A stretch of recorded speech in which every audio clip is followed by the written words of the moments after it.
To వి3 news లక్ష్యం సమాజహితం. నేను మీ ప్రవళిక. ఇప్పుడు ప్రస్తుతం మనతో దేవరకొండ ఎమ్మెల్యే రవీంద్ర నాయక్ గారు ఉన్నారు. నాంపల్లికి ఇన్ఛార్జిగా చేస్తున్నారు. మరి ఇక్కడ కార్కి మద్దతు ఎలా లభిస్తుంది, ప్రచారం ఎలా జరుగుతుందో ఆయన మాటల్లోనే తెలుసుకుందాం. నమస్కారం సార్.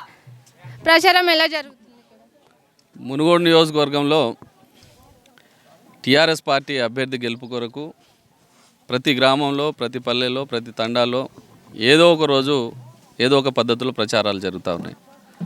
ఈరోజు మా ఎస్డబ్ల్యూ లింగోటం ఎంపీటీసీ పరిధిలో ఉండే ఈ గ్రామంలో, నాంపల్లి మండలంలో ముఖ్యంగా మహిళలు, గౌరవ మా పార్టీకి సంబంధించిన ఎంపీపీలు, జెడ్పీటీసీలు, అదేవిధంగా మహిళా నాయకురాలు అందరూ కూడా పొద్దున్న నుంచి ఈరోజు ప్రతి ఇంటింటికి తిరిగి ప్రతి మహిళను బొట్టు పెట్టి మరీ ఓట్లు అడిగే కార్యక్రమాన్ని ఈరోజు ఈ గ్రామంలో ప్రారంభం చేసినాం.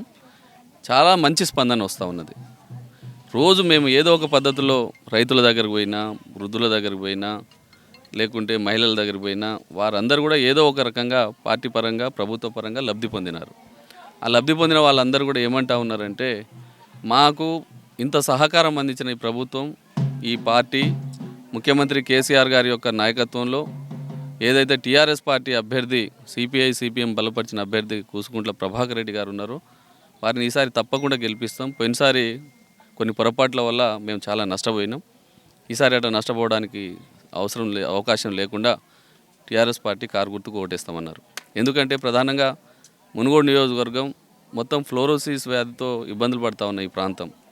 భారతదేశంలోనే, ప్రపంచంలోనే మునుగోడు నియోజకవర్గానికి ఒక ప్రత్యేకత ఉన్నది.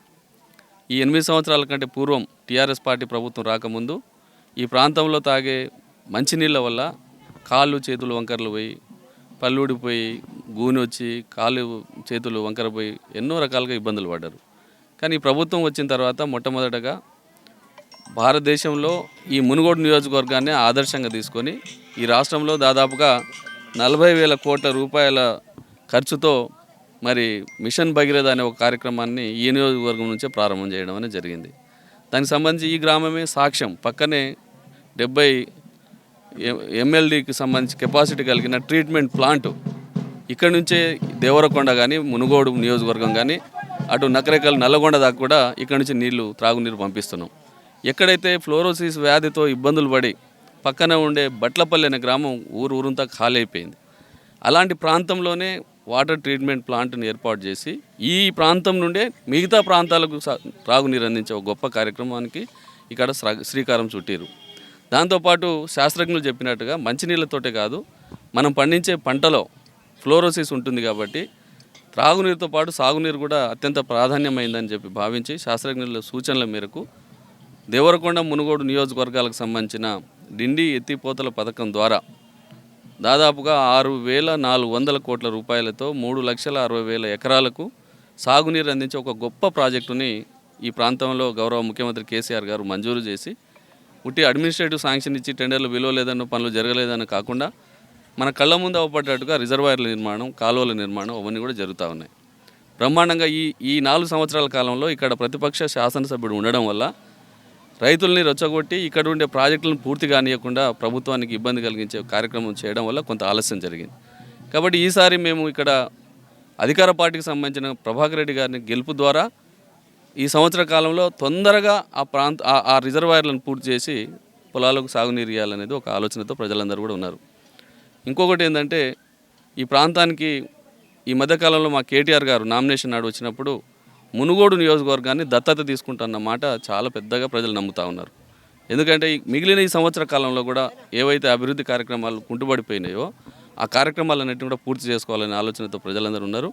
తప్పకుండా మునుగోడు నియోజకవర్గంలో టీఆర్ఎస్ పార్టీ అభ్యర్థి కూసుకుంట్ల ప్రభాకర్ రెడ్డి గారు భారీ మెజారిటీతో గెలవబోతూ ఉన్నారు. ఇక్కడ మద్దతుతో బీజేపీ పార్టీకి తావులేదు.